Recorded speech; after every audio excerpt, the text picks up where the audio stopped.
అందం. ఇది ఉత్తరం కాదు కదా. ప్రియతమ నీ వచ్చిన కుశలమా నీ నిశ్చిత కుశలమే కమ్మని నీ ప్రేమ లేఖలే రాసింది హృదయమే.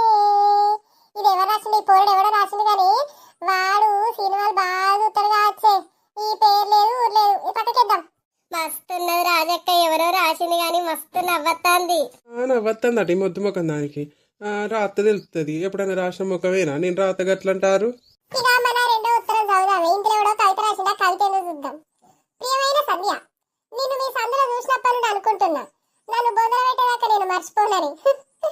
నిన్ను గట్ల చూడంగానే నా నోరూరింది, నా పానమంతా పొగజూరింది, నేను వేసుకున్న బట్టలంతా ఉప్పూరింది.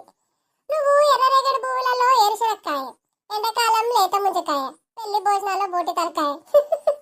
నిన్ను నీ కళ్ళు పట్నం తుమ్మ ముళ్ళు, నీ చెంపలు పరిక్ కంపలు,